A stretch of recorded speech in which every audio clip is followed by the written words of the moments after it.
අද මාතෘකාව dividend per share. එහෙම නැත්නම් ලාභාංශ. මොනවද මේ ලාභාංශ කියන්නේ? ලාභාංශ කියන්නේ යම්කිසි සමාගමක් අවුරුද්දක් තුල හෝ කාර්තුවක් තුල ලැබපු ලාභෙන් කොටසක් තමන්ගේ ෂෙයා හෝල්ඩර්ස්ලට දෙනවා. ඉතින් මෙතනදී මේක දෙනවද නැද්ද, කොච්චරක්ද දෙන්නේ, කීයක්ද දෙන්නේ, කවද්ද දෙන්නේ, මේ කාරණේ තීරණය කරන්නේ ඩිරෙක්ටර් බෝඩ් එක. ඔතකොට ඩිරෙක්ටර් බෝඩ් එක ඩිසයිඩ් කරන විදිහකට අනුව තමයි ඒක ලබා දෙන්නේ. එතකොට මේ ඩිවිඩන්ඩ් හැම සමාගමක්ම දෙනවද? නැහැ.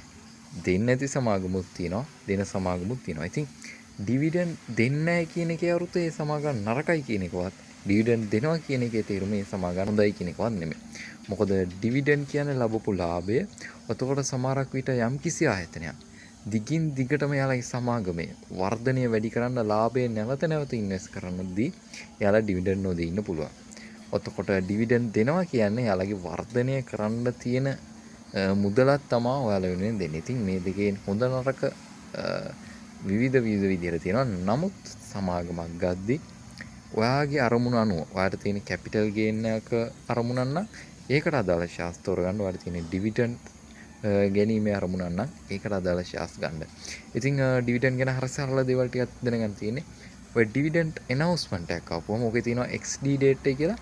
අන්න ඒ දවස් වෙනකොට ඔයා ළඟ තියෙන ෂෙයාර්ස් වලට විතරයි ඩිවිඩන්ඩ් එක ලැබෙන්නේ. ඊළඟට තියෙන ඕකේ පේමන්ට් ඩේට් එක කියලා. අන්න ඒ පේමන්ට් ඩේට් එක දවස තමයි ඔයාගේ බැංකුව account එකටම මේ ඩිවිඩන්ඩ් එක ලැබෙන්නේ. ඉතින් අපි ඊළඟ වීඩියෝ එකෙන් කතා කරමු ඩිවිඩන්ඩ් yield එක ගැන. ඩිවිඩන්ඩ් per share ගැන ඔයාලට මොනවා හරි ප්‍රශ්න තියෙනවා නම් පහලින් කමෙන්ට් එකක් දාන්න.